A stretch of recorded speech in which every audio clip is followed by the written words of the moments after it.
we are here for the gym owners. We're really here for our clients. And I think that that is something gym owners get, because when you open a gym, like, you're here for your customers first, right? Like, you really, really care about them. And what happened was, when I started this business, I realized, like, most of the software companies that are out there, I don't get the same feeling from. I won't go so far as to say that they care more about their shareholders, but they do. um, and there's just this lack of customer love and customer empathy that I think, like, is the foundation of business. Like, why start a business if you're not, like, deeply in love with your customer's pain point and obsessing over it?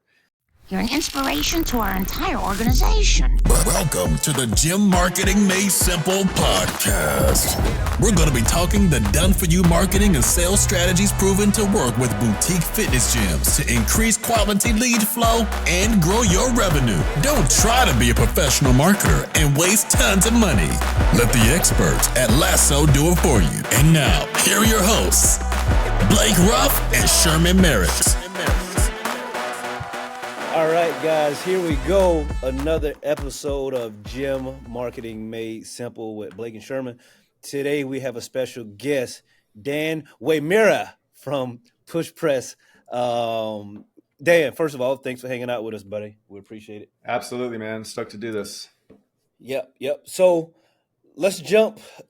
All right, so for some of our crowd that may not know you, I don't know who that would be. Give me a little background, because I mean, you were in the gym space, now you're in the software space. Give us a little background, a little rundown. Yeah, so I mean, I was a software developer, my former career, and I just got tired of sitting at a desk coding all day long. Put on some weight. Grew up as a typical kid, playing football on the streets, working out, yada yada. So I don't know, I just want to get back to my roots. I just found a craving to it. Opened a gym when I got laid off at one of my coding gigs. And I guess you can't take the programmer out of the kid, and, like, opened the gym immediately, like, wanted to use software, didn't really like the software that was out there, and just decided to build my own. And I don't know, 14, 15 years later, long time later, here we are. Yeah. No, I get it. What was the name of your gym? Because when you said, I'm going to remember, but My first gym was LAX CrossFit. My second gym was Torrance CrossFit, or Torrance Training Lab. That's still around today. Okay, see, actually, both of them are still around today. Correct. Okay, I was about to say, see, that's what I knew you from, Torrance. Gotcha. Okay. Yeah. Gotcha. Okay. All right, man. So I want to talk about where do you see the software industry improving a lot these days? Because, obviously we work, with you guys, our clients, like, in 2024, almost 2025, there's still people that don't have a CRM, that own a gym, which absolutely blows my mind. But let's talk about some of the areas that you're seeing or expecting some big improvements with the software. Yeah, I mean, just in general, I think one way to frame the mindset of software is it's technology's job, and this goes all the way back to, like, the early, like, cars, but it's technology's job to democratize access to what rich people used to have. That's just the easiest way to frame it. So if you go all the way back in time, like, maybe only rich people had cars, and then technology made it more accessible. And now it's like Uber has made it available so you can have a private driver, which, in the 80s, only super rich people had. So you can think of it that way. If you frame it like that, let's talk about specifically CRMs. 10 years ago, only like Fortune 500 companies had the money and the ability to train people to build a CRM like system and be able to, like, manage their leads and their sales funnel and all that stuff. Nowadays, a small gym can do it because the technology has made it affordable and accessible and simple enough for even a gym owner to be able to run a CRM. So if you keep playing that forward, like, I think where things are going with software is, AI is going to work its way into software systems like ours, which is going to actually just monumentally improve the productivity of gym owners. I think that's the biggest exciting thing.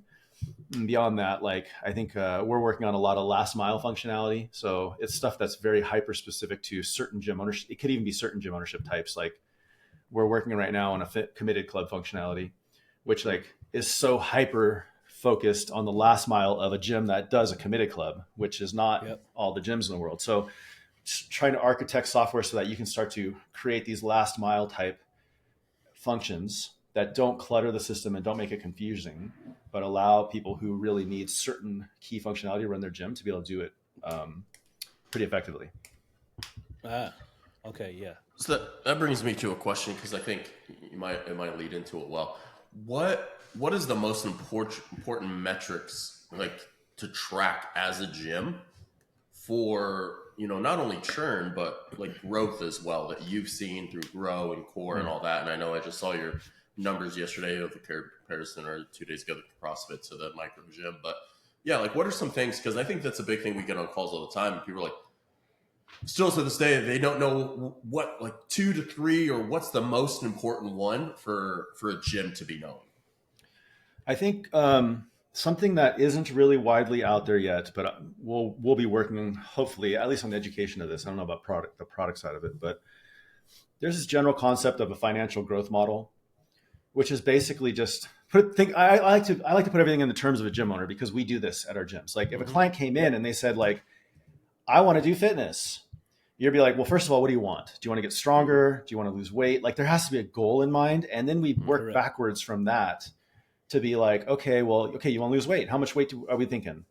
100 pounds. That's a lot of weight, right? So like, okay, let's talk about a 2-year plan then. This is not going to happen in 30 days. So if you want to lose 100 pounds, these are the milestones, these are the check-ins. And then you can start to break it up into logical chunks. In the next quarter, we're going to work on nutrition, because that's, and then the quarter after that, we're going to work, blah, blah.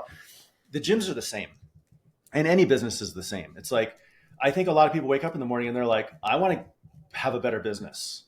And you're like, well, what the fuck does that even mean? Like, do you want to have more customers? Do you want to make more money per customer? Do you want to make more money? Do you want to take home, make more profit? Like, what does that mean? Same thing. And then you can work backwards from that. And that growth model is missing in the mindset of most business owners. Like, instead of just saying, I want to lose 100 pounds, or I want to make, $1 million a year, let's break that all the way down into like actionable things we can do month by month. And that creates your growth model over a long period of time.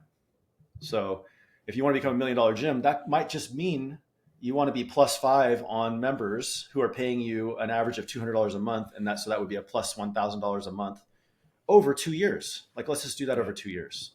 Yeah. That mindset, I think, is missing in general. And I think that's something we need to focus on. In terms of actually the best metrics, and in that lens of a growth mindset, I would start with the funnel first. So it's probably in your world, right? Eyeballs on site, demos booked or conversations had, demos booked, demos showed, sold. And then the thing I would focus on most is in that demos booked, demos sold area of your funnel. Damn, I put you to sleep, Sherm. in that demos booked, I would actually hone in on the lost demos, like not sold one, sold lost, right? And I would start to find out, why am I losing the deals? Yeah. Am I too expensive? Am I not, delivering the value prop? Are the competitors better than me? Whatever. And then that's how you actually can tweak your business into, trying to sell, win more, right? No, I like that. Do you guys, because obviously I don't know, like we work with a lot of, gyms right now, micro gyms, whatever those look like. You guys at Push Press, I'm just asking a personal question. You guys work with micro gyms, I know. What other spaces are you guys in? Well, because we have a free product, we're in a lot of stuff that we unintentionally got into. Gotcha. We service mermaid swim schools. We service Kumon learning centers and math centers. Like, that is totally out. Like, they shouldn't be on our system. They just want a free software. We service gun ranges. We serve golf bays. We service a lot. Gotcha. Gotcha. The boutique, I think the high intensity interval training, boot camp, CrossFit style, strength and conditioning style gyms are about half of our clients though. So, okay. Yeah. Okay. Yeah. I didn't even think about that. Yeah. You guys would have a decent amount because you offer the free software. So people that are looking for free, they're just going to jump on it and figure it out. Cause those make it work. Anything. Yeah. Gotcha. Which can be very distracting. Yeah. So yeah, there's different softwares out there, right? Like, we talk to everybody and we love you guys. So like, anybody that asks us, like, new gyms, like, I'm thinking about opening a gym, and we met with CrossFit with their new program they're doing, and know that, like, hey, we're going to set you guys up. This is like a marketing company. This is Push Press. What makes you guys different than everybody else, right? And I know this because obviously all these people that are listening aren't all push press. And then we get on calls all the time and people still don't know, right? Like, hey, I'm on Wodify. Like, we were on Wodify. When I had a gym, you got to switch over all this stuff. Like, what would you say, and not salesy at all, but, what, and I think, seeing from the outside in, is customer service is great. You guys are always innovating. You're always looking towards what's next and staying ahead of the curve. But also, like, getting to talk to you, what is really, the nuts and bolts of like, hey, how we're different? I think it all starts from the centerpiece of I am a technologist who owned a gym. And then from there, we've just really developed this culture of we are here for the gym owners. We're really here for our clients. And I think that is something gym owners get, because when you open a gym, like, you're here for your customers first, right? Like, you really, really care about them. And what happened was, I started this business, I realized, like, most of the software companies that are out there, I don't get the same feeling from. I won't go so far as to say that they care more about their shareholders, but they do.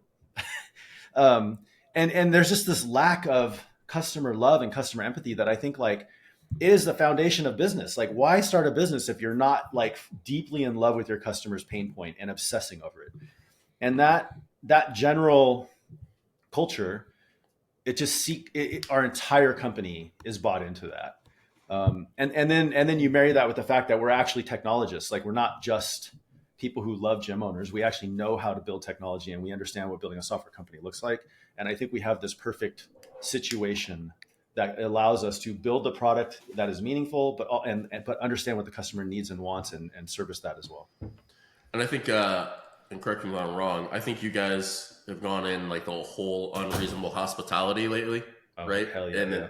So if we could take that, and then you're good. Plug my headphones. Wow, what a train wreck I am. Okay, yeah, keep going. So how could because I was talking to Sherman, I was like, hey, I've read the book, I actually heard about it at church, and then, we're meeting together as a group, but how could a gym owner, you guys do it in which the gym owner's like, great, push press is great at that, but how can I do it at my level? What would you say, like, are things that the gym owner could do to stand out? Because they are in a person-to-person business, right? Yeah.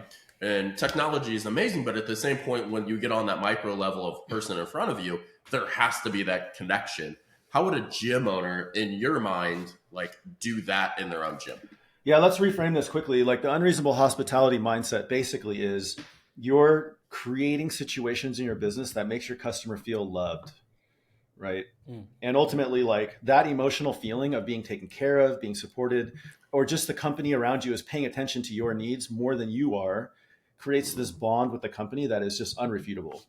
And it's written after this New York restaurant that basically, like, it's so high, it's a 2-star Michelin star restaurant, and it's so connected to this idea that, like, you show up there to eat there, and they're like, hey, we heard you're having a baby, and we made you this custom onesie with our logo on it. Here you go. And you're like, how did you even know I was going to have a baby? Like, how did you know? So anyway, I think once you start thinking that way, that mindset it's pretty easy to find these moments, right? But you have to understand, I'm a big proponent of the fact that business is an engineered entity, meaning, like, you can't just show up and open a gym and then, like, you have to engineer your onboarding, you have to engineer your sales funnel, you have to engineer your 90-day experience.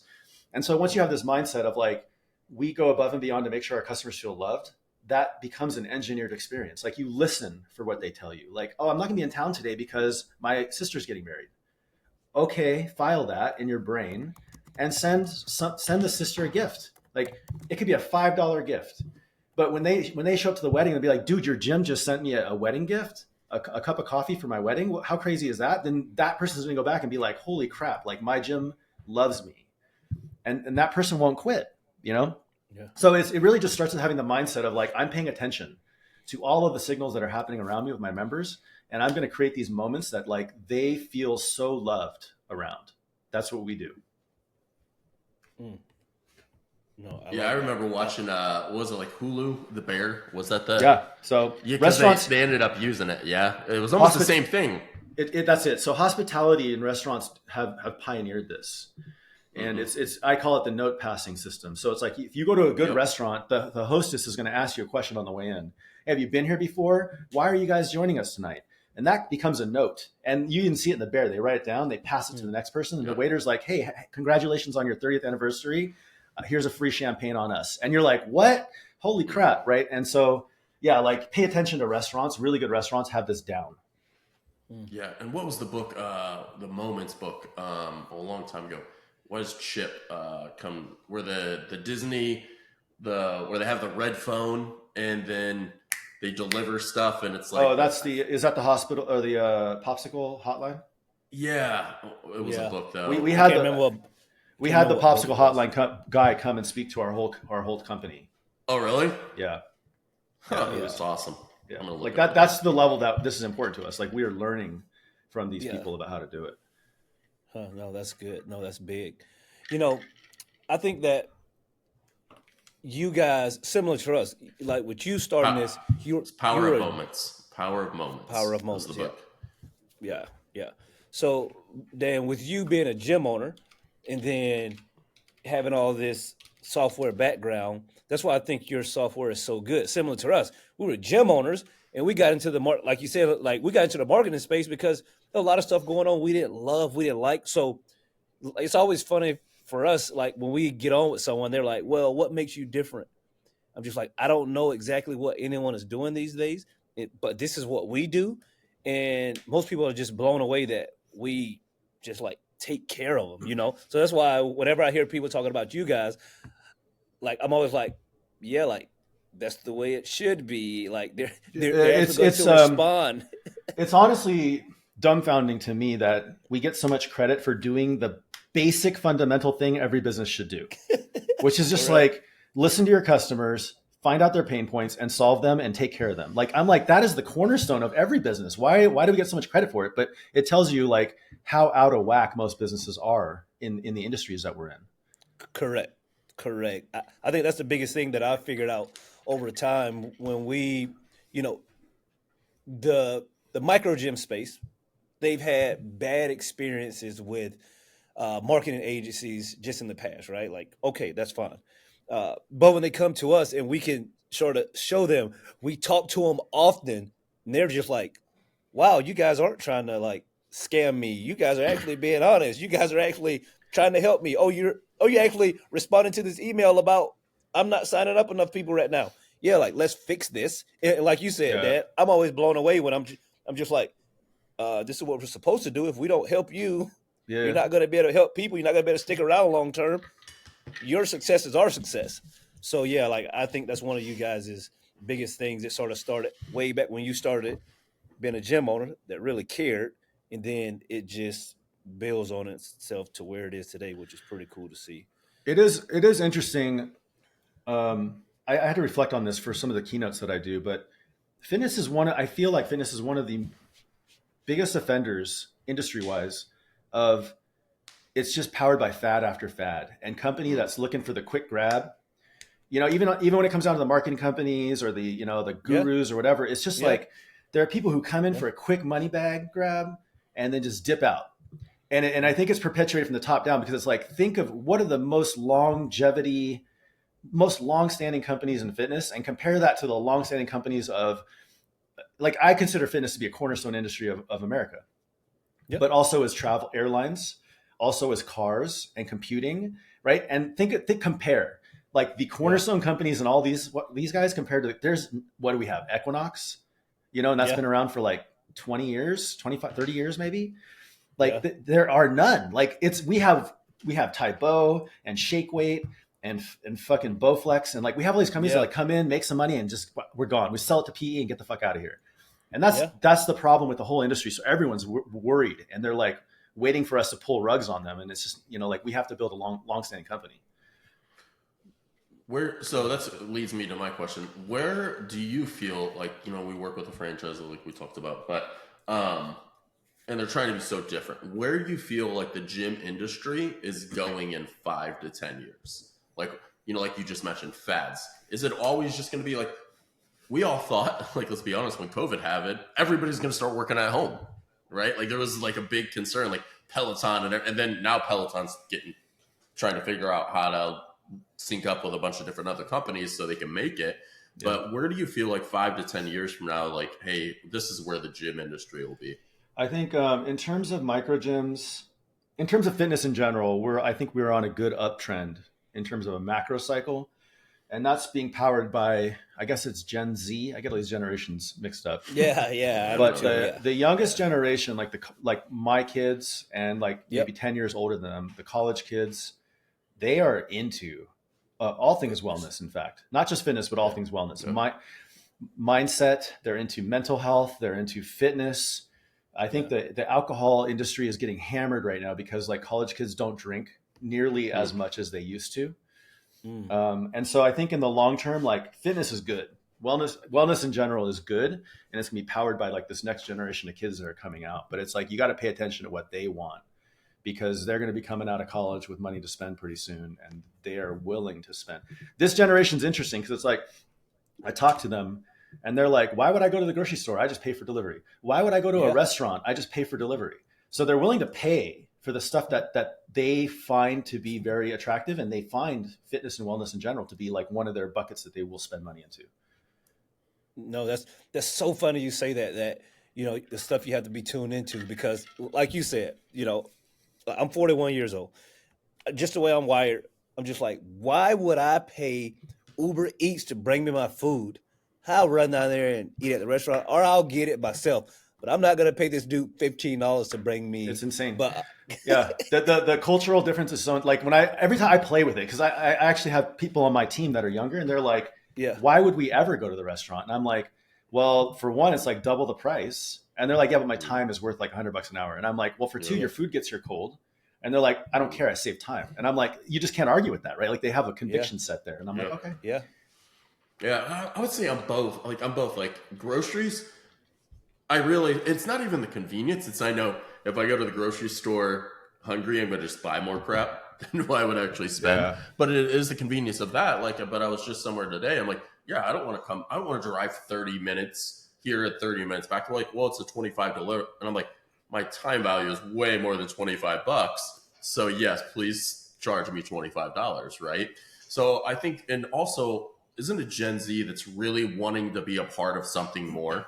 Like, especially when it comes to jobs, they want to be a big purpose, right? Yep. So do you feel like gyms, is it something with that, and this might just be something none of us know, but do they want to be a part of like a real big community that's having a bigger impact within their city? Yeah, well, yes. And I think in terms of gyms, again, like learning into where the puck is going, gyms should probably pay attention to that. And then you should be aligning with a mission. Like a lot of gyms that I know in LA that are pretty successful are also like, we work with addiction recovery units or whatever. The other angle that I find more and more interesting is our venture capital firm that we work with, they have a thesis that loneliness is one of the biggest problems in the world. It's probably like environmental problems and then loneliness, 1, 2. And what I realized when they were kind of telling me about this thesis is our gyms solved that. In fact, it's why the community is such an important aspect of gyms. And I would make the thesis that there's probably been tens of millions of pounds that have been lost in America alone because somebody was lonely, found a community, and just showed up for the people. And the weight loss or the strength gain was a byproduct of just showing up for your friends.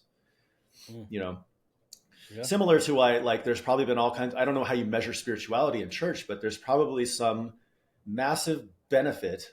You just show up for your people on Sunday and you have your social circles and you get your coffee and you do your thing, but you become a better human being just by showing up. And I think gyms need to lean into that a little bit more. Yeah. No, I like that. I like that. I definitely think, we hear it all the time, especially in the micro gym community. We know that the community is important, right? But we always talk about, hey, you have to give them something beyond the community to get them in the door. But then once you get them there, like you said, that community is going to keep them. I'm starting gyms. We should run a test on this, but I'm starting to wonder if you advertised out there that this gym, because here fitness is actually a hard button. Like Ozempic is the easy button. And I'm starting to wonder if we go to market and say you are joining a community. It's going to make you fitter, but you're going to come here and just have fun, and you're going to have friends, and like we do events together, and we roll as a group. I'm starting to wonder, like, could you actually sell that? And then the fitness is like that. Just the fitness is the easy button part of this now, because you're just showing up for your buddies. Yeah. You know? Yeah. Maybe we should run some tests there. Yeah, maybe. Yeah. No. Maybe we could, figure it out, because I'll be interested for sure.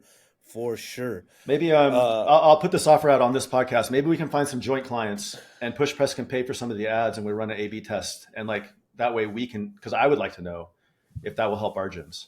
Yeah. Sure. No, that's good. That's good. No, that's good. So, I think, moving forward, as we, us, I'm talking about Lasso specifically, as we continue to work with you guys, help your clients, we're seeing that with the way that you guys keep data, the way that you guys just help your clients, when it doesn't matter where they really start with you guys, if they really dial into what you're offering them to help them get to that next level, it seems like some of these gyms just skyrocket so quickly, which I know that's not everyone. Like, for instance, we had, I don't know, I mean, there's been so many of them, but like, I'm always surprised when a gym, they may come and say, yep, we just started with Push Press, we're doing 15 grand per month. And like, they're just like they just love you guys CRM so much, because they are coming from someone that's like Waterfly, Zen Planner, that's not really a CRM, but they sort of think it is. But then when they get these touch points and they get these workflows, how do you guys onboard people to sort of educate them on that? Because I think that's a big piece of it. Some people don't even know. They're just like, I don't even know what a CRM, like, what does it do? Does it text? Does it email? Yeah. How does it work? Like, how do you guys onboard folks? I mean, to be honest, the onboarding part to me is the most critical of every business. This could be in the gym too, right? I actually did a reel on this just the other day, where it's like, if you don't onboard somebody correctly, it sets them up for failure. Yep. The problem with onboarding, especially in our space, is like a lot of people come in, they talk to the sales team, they get really excited about like the big problems they have, but they don't realize like the whole big picture has to be solved. And then it's like, they get into the onboarding team and they're like, oh, I'm too busy for this. Oh, can we just set it up later? Like, I don't want to deal with this because I've got other things to do.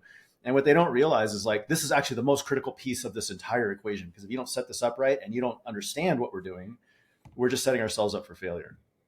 So our onboarding team honestly has the biggest challenge. I was just chatting with one of the team members today, like trying to understand this, because they have to overcome this human nature of like, I just bought this thing. Just do it. Just set it up for me. I don't care. And it's like, no, you have to care at this point. So like what we've actually found, we test everything, right? And that's the culture we have. What we found recently is group onboarding actually works better. And that's, again, I think it's this community thing. Like, you land in this group chat, there's like 6 other gym owners with you. You're all learning together. It becomes a group endeavor. And what we found is most of the time that these group ones are doing way better, and it's more efficient for us. Like, we're helping 6 people. Like, we can put way more time into this if we're helping 6 people at once.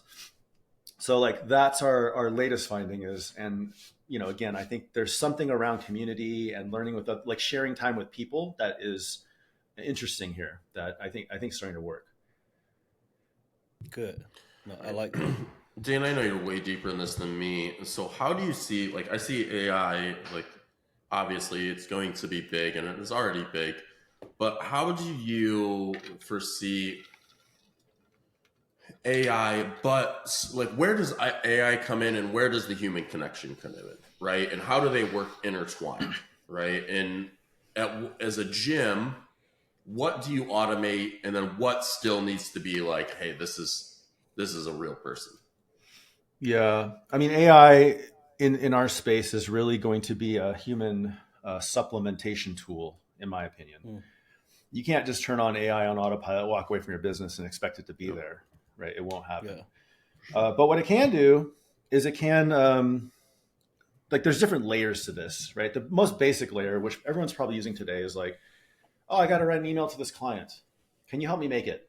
And like, here you go. And, that saves you 5 minutes a shot, saves you a lot of thinking, right? Which is cool. And really, if you just send out 20 emails and they're 5 minutes a piece, That's 100 minutes, right? Yeah. That's like 2 hours of your time that you're buying back in seconds. That's great. Yeah. Where I think the next level of it is like marrying that directly into process.